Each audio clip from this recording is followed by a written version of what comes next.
নমস্কার, welcome to my channel. সোমাস অ্যারোমাবিন্দের পক্ষ থেকে আমি সোমা বলছি।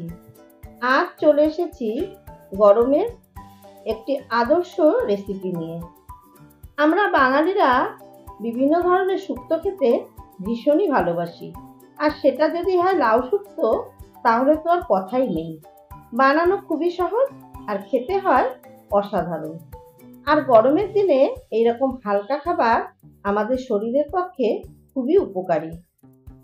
আমার রেসিপিটা ভালো লাগলে অবশ্যই একটা লাইক করে চ্যানেলটা সাবস্ক্রাইব করে পাশে থাকার অনুরোধ রইল। তাহলে আসুন দেখে নেওয়া যাক আমার আজকের রেসিপি লাউ শুক্তো।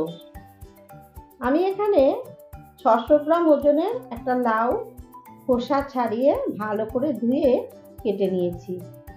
লাউ ঘন্টর মতো খুব ঝিরিঝিরি করে কাটিনি, লাউ ঘন্ট থেকে একটু মোটা মোটা করে লাউটা আমি কেটে নিয়েছি। আর নিয়েছি 8টা বিউলির ডালের বড়ি। কড়াইতে দিয়ে দিচ্ছি 2 টেবিল স্পুন সর্ষের তেল। তেল ভালো মতো গরম করে নিয়ে গ্যাসের ফ্লেম মিডিয়ামে রেখে তেলের মধ্যে বড়িগুলো দিয়ে দিলাম। এবারে হালকা লাল করে মিডিয়াম ফ্লেমে বড়িগুলো ভেজে নিচ্ছি। আমি এখানে বিউলির ডালের বড়ি দিয়ে বানাচ্ছি, আপনারা চাইলে মটর ডালের বড়ি দিয়েও বানাতে পারেন। বড়ি হালকা লাল করে ভেজে নিয়েছি। এবারে কড়াই থেকে ভেজে নেওয়া বড়িগুলো তুলে নিলাম। এবারে গ্যাসের ফ্লেম একদম লোতে রেখে ওই তেলেই দিয়ে দিচ্ছি একটা শুকনো লঙ্কা, 1/2 টিস্পুন রাঁধুনি আর 1/4 টিস্পুন কালো সর্ষে। এবারে একটা হাতার পেছন দিয়ে ফোড়নগুলো এইভাবে একটু ডলে দিতে হবে, তাতে ফোড়নের গন্ধটা খুব সুন্দর বেরোবে। দিয়ে দিচ্ছি একটা তেজপাতা। এবারে কেটে রাখা সমস্ত লাউ কড়াইতে দিয়ে দিচ্ছি। মিডিয়াম টু হাই ফ্লেমে লাউ মিনিট 2 সময় ধরে একটু নাড়াচাড়া করে নিচ্ছি। মিনিট 2 সময় ধরে লাউ নাড়াচাড়া করে দিয়ে দিচ্ছি স্বাদ মতো লবণ আর 2 পিঞ্চ মতো হলুদের গুঁড়ো। হলুদের গুঁড়ো খুব বেশি দেব না। হলুদের গুঁড়ো আর লবণ লাউয়ের সাথে ভালো মতো মিশিয়ে নিয়ে গ্যাসের ফ্লেম লো টু মিডিয়ামে রেখে ঢাকা দিয়ে 5 মিনিট লাউটা কুক হতে দেব। 5 মিনিট পর একবার ঢাকা তুলে একটু নাড়াচাড়া করে দিয়েছিলাম। দেখুন লাউ থেকে যথেষ্ট জল বেরিয়ে গেছে, আর সেই জলে লাউ সুন্দর সেদ্ধ হয়ে গেছে। এর মধ্যে আলাদা করে কোনো রকম জল ব্যবহার কিন্তু প্রয়োজন নেই।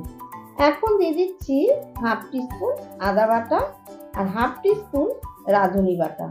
রাঁধুনিটা আমি আগেই বেটে রেখেছিলাম, আর এই রাঁধুনি বাটা দিলে শুক্তোর গন্ধটা কিন্তু খুবই ভালো আসে।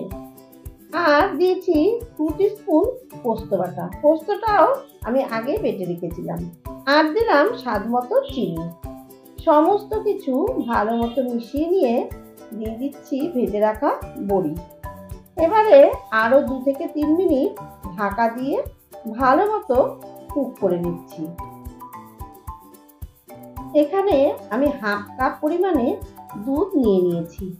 এর মধ্যে দিয়ে দিচ্ছি 1 টিস্পুন ময়দা। ময়দাটা দিচ্ছি তার কারণ লাউ ঠান্ডা হয়ে গেলে দেখবেন লাউ থেকে জল বেরিয়ে আসে, তখন খেতে একটু কেরম জলসা জলসা লাগে। এই ময়দাটা দিলে লাউয়ের জলটা টেনে যাবে। আমার ঠাকুমাকে দেখতাম লাউয়ের ঘন্ট রান্না করলেও রান্নার শেষে একটু ময়দা ছিটিয়ে দিতেন, তাতে কি হতো লাউয়ের যে এক্সট্রা জলটা সেটা টেনে নিত। ময়দা দুধের সাথে ভালো মতো গুলে নিলাম। এবারে ঢাকা ওপেন করে দিয়ে দিলাম ময়দা মেশানো দুধটা। ভালো মতো মিশিয়ে নিয়ে মিডিয়াম ফ্লেমে আরো 1 মিনিট ফুটিয়ে নিচ্ছি। 1 মিনিট পর গ্যাসের ফ্লেম অফ করে দিলাম। গরম ভাতে প্রথম পাতে সার্ভ করার জন্য লাউ শুক্তো একদম রেডি। এই গরমে আদর্শ রেসিপি লাউ শুক্তো অবশ্যই বাড়িতে একবার ট্রাই করে দেখুন। আশা করছি খুবই ভালো লাগবে। রেসিপিগুলো ভালো লাগলে অবশ্যই আমার চ্যানেল সাবস্ক্রাইব করে পাশে থাকার অনুরোধ রইল। পাশে থাকা বেলটাতে প্রেস করে অল নোটিফিকেশন অন করে রাখবেন, তাহলেই এইরকম নিত্য নতুন রেসিপির আপডেট খুব তাড়াতাড়ি আপনাদের কাছে পৌঁছে যাবে। অবশ্যই লাইক, কমেন্ট আর বন্ধুদের সাথে প্রচুর শেয়ার করবেন। ধন্যবাদ।